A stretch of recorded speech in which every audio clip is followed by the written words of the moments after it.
Hello and welcome to Zenith Workouts. Today we're filming a series where we are, our purpose is really to try to control our spine movement while we're increasing our hip flexibility.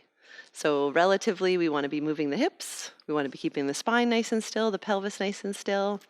This is a nice series if you have a history of chronic recurrent low back pain. So you have acute flare-ups and then they settle down, but then things keep triggering that to come back.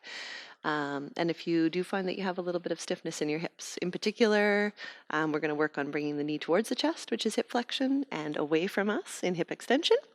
And this particular class in the series, we're working on our side body strength. So we're working on the outer hips. We're working on controlling the waist movement while the hips do some rotation, and you'll just need you and your mat. So coming down onto your side, and we're going to begin in a clamshell position, which is if somebody looked at you from the ceiling of from the sky, they would see your ear, your shoulder, your rib cage, your hip, and your feet all in a nice straight line. So the knees are lightly bent and they're in front of you, but the feet aren't way out in front of you. And if you take a moment to glance down at your knees at first, if the top one's shorter, then you're not really stacked in the pelvis. You've already rolled back, so unless you have a leg length difference. But assuming you don't, then when you look down at your knees, they should look the same length. And they should always look the same length when you close them back up. So you can keep an eye on that through the series.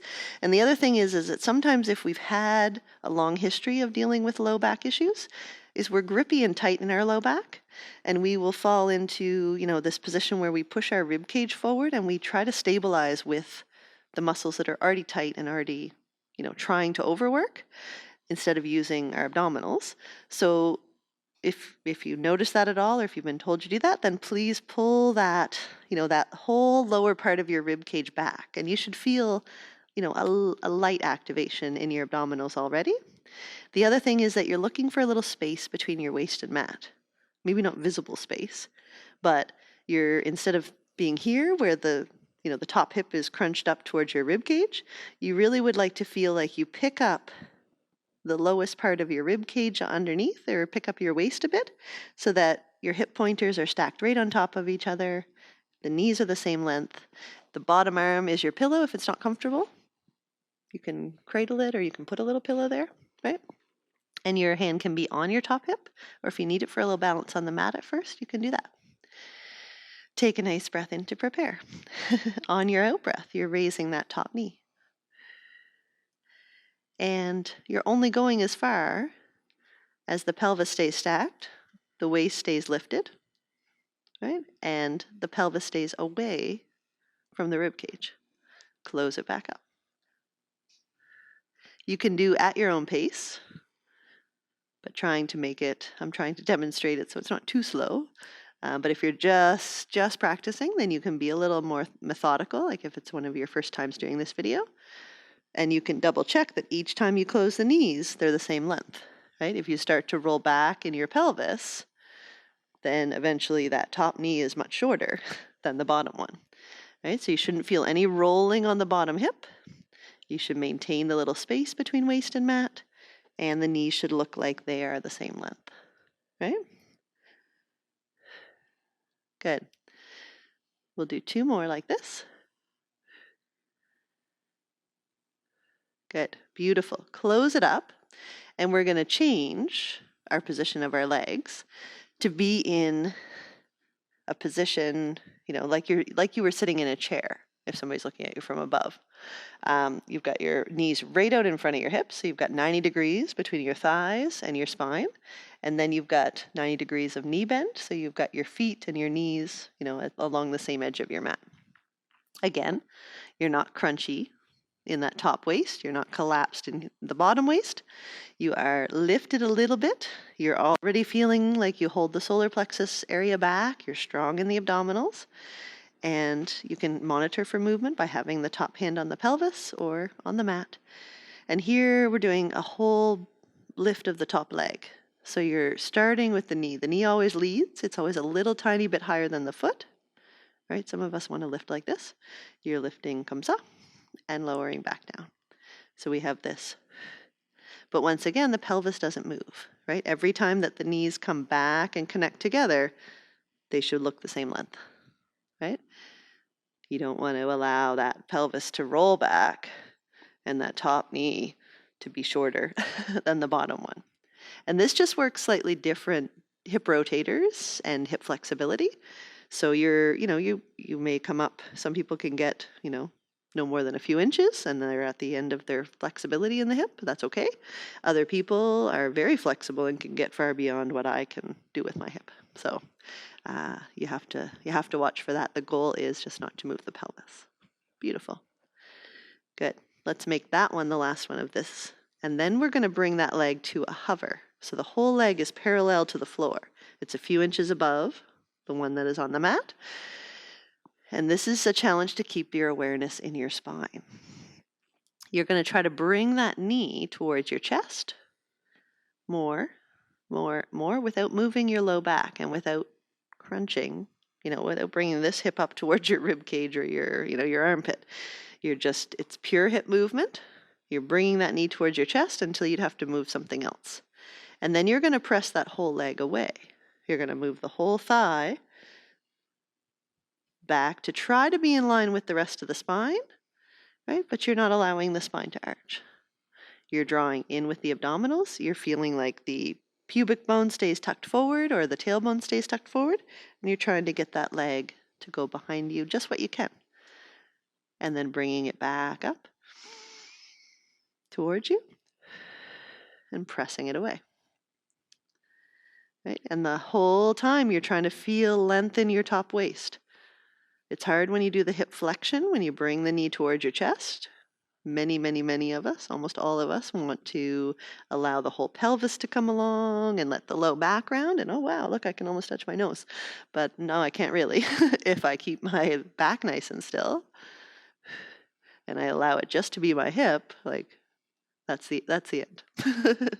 So try to tune in on that. This is more for challenging your awareness of where you are in your waist, in your spine. Let's do one more nice one like this. We're getting a lot of good work for that top hip. If you need, if it's for first time doing this series, you need to take a break, you certainly can. Lower that leg. Straighten out the legs now. So you are in one nice, long, beautiful line. If somebody looked at you from the ceiling, the feet, the knees, the hips, the rib cage, shoulders, ear, all line up. Ideally, you don't want to have your hand on the mat. Like this is challenging your balance. But if you're just starting, you can certainly be light with your fingertips there. Otherwise, have your hand on the top hip to monitor for movement. Most of us like to roll back and be more comfortable here, and we use more of our forward part of our leg, more of our front muscles. You're going to make sure that you stack so that the hip pointers are right on top of each other, right? You'll probably feel like you're on the most unstable part of your bottom hip, but that's okay. That's what you want. And at first, all we're going to do is we're going to make the top leg shorter by allowing our waist to collapse and sort of contracting our side abdominals here. And then we're going to make the top leg longer. So you're going to try to reach the top leg beyond the bottom one and feel the length that comes in to your side body when you do that. Okay? Make it shorter and make it longer. You might not have as much movement as I do because I'm long in my waist and I also demonstrate this a little bit. So it could be just a tiny bit of movement for you. But what I'd like you to appreciate is that that's the movement that you're keeping when you do your lift of the leg. So you lengthen, and you try to make that bottom leg or that top leg longer than the bottom.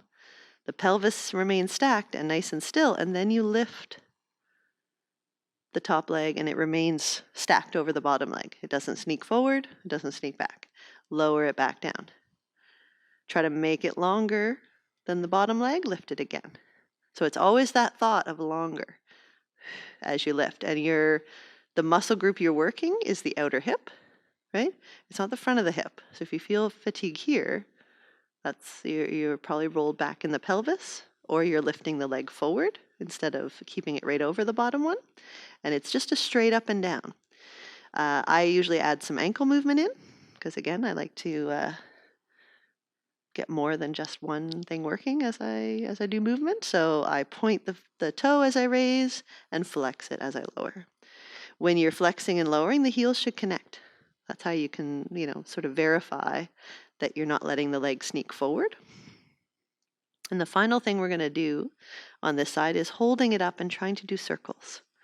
So the pelvis stays still, the waist stays long, and at first it's probably a small circle, right? Because you don't want to do a big circle but have the rib cage or the waist moving. It takes quite a lot of practice to be able to do a large circle with the hip and have no movement through the waist or the pelvis. And depending on your flexibility, the circle might always be small. But it's about having the control and trying to get the pure movement of the hip while you keep, still in the waist, while you keep the pelvis nice and still.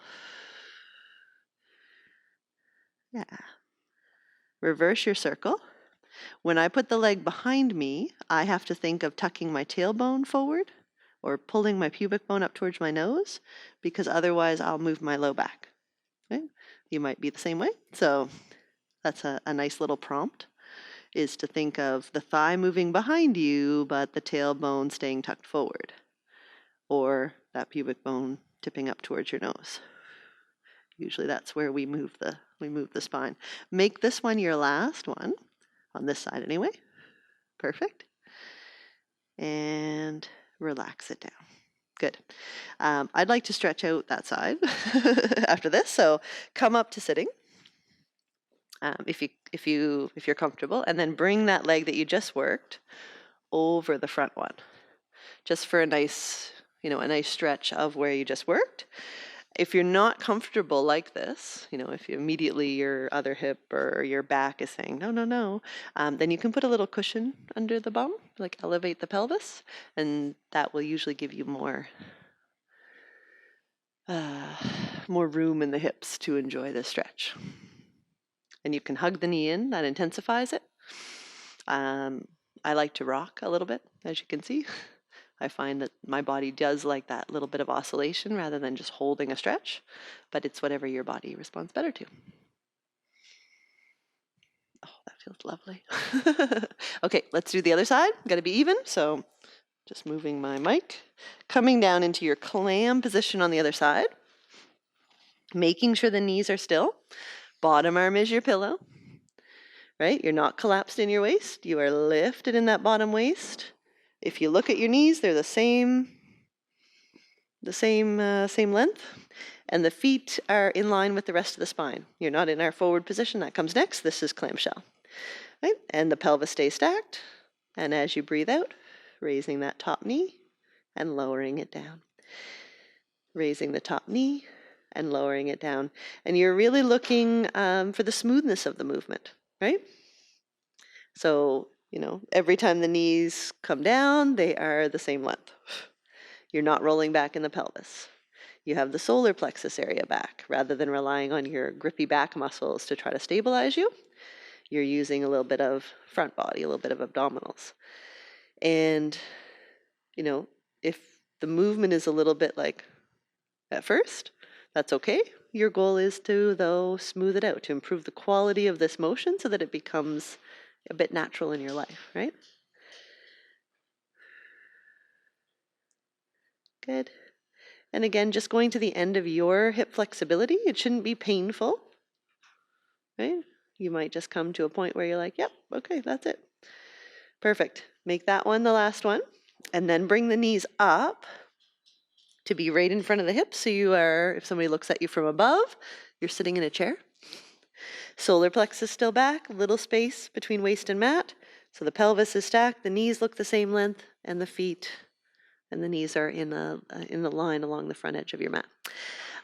This is a whole leg lifting. So the knee leads, the foot doesn't go higher than the knee. The foot just follows and comes along for the ride. It's that focus on lifting the knee first, right? Not that there's not some benefit in the other version of this exercise, which is this, but most of us don't need the strengthening that way. What we need is to be able to open that hip while we keep the pelvis nice and still and the low back nice and still. This is a natural pelvic floor exercise, so you get the benefits of that along with it. Good, we'll do 2 more like this, and we'll move to the hover of the leg. So the leg is just parallel to the floor.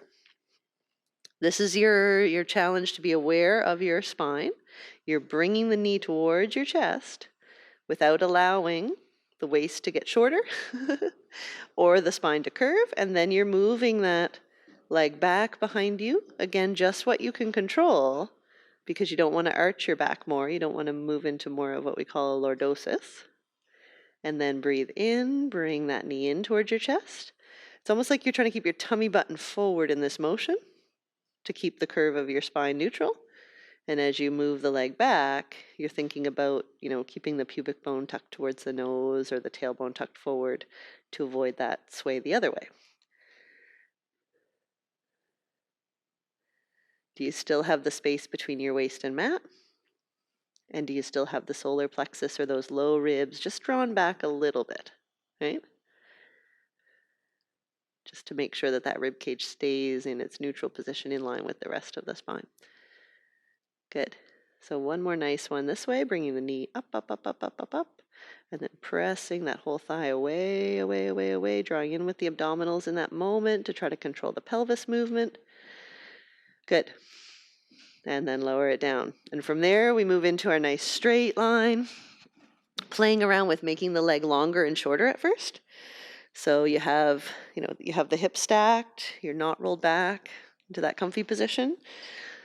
You shouldn't be able to see your feet because they're in line with the rest of the spine. Again, a little bit of, holding back in those low ribs if you tend to poke them forward and try to use your back muscles to do all your stabilizing. And from here, make the top leg shorter so that you've collapsed in that bottom waist and you've sort of brought, the top waist shorter or the pelvis towards the rib cage, and then you're going to reach that leg longer. And you're going to bring it in shorter. So you're sliding that top leg longer and shorter compared to the bottom one.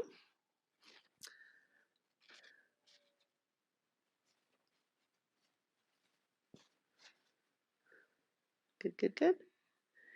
And then making it longer, making that leg longer, and then lifting it straight off the bottom one. Flex and lower.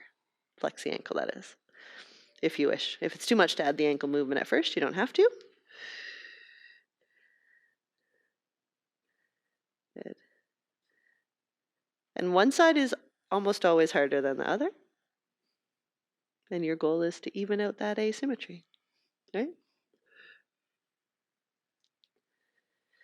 Reach that leg longer. Maintain the space between waist and mat. Maintain the pelvis nice and stacked. If you're getting the leg up, like way up towards the ceiling, then unless you had a history of being maybe a contortionist for Cirque du Soleil, you're using something other than your hip. Usually we don't have much more than that range of motion with our hip. If you're getting the leg way up here, then you're using the waist and the pelvis, which, in another time might be a great exercise, but because we're focusing on trying to have pure movement at the hip and increasing our hip range of motion while we use our core to stabilize our low back, you don't want that kind of range in this video. Hold this one up, try your circles. Again, if your circles are huge, you probably don't have great form. You want that waist to stay lifted. You want the pelvis to remain stacked. Maybe it helps to look at your pelvis. Ideally, yes, you'd like to keep your nice head and neck alignment, but, if you're at home and you're trying to figure out whether this is right, the right technique, then maybe, having a little video of yourself, doing it in front of the mirror. Think about reaching that leg longer than the bottom one as you reverse your circle the other way. And remembering that if you're just starting this series, we're doing a lot of reps. You can always take a break. end the video early, try to work up to being able to complete the whole thing, because it's a lot of work for the outer hips, this whole series. But there are various, exercises that target that hip mobility while keeping the core nice and still. So make this one your last circle, beautiful, and lower it down, and then come up for that lovely stretch if you liked. If you needed a cushion under your hips on the other side or under your sit bones, you can grab one now. But you're coming up and then bringing the leg that was doing all the work across the body. Maybe you can't get it across the knee, maybe it stays here, and that's a good stretch, or, wherever you feel, hopefully a comfortable lengthening in the outer hip where we just worked.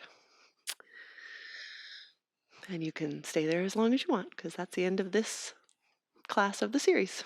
So if you found any of those exercises particularly hard, you could do them in isolation. Like you could just work on the clamshell, or you could just work on the straight leg raise. If it's too much to do, the whole video as one part. So, all right. Thanks for tuning in for this part. I will hopefully see you for the next one. Have a great day.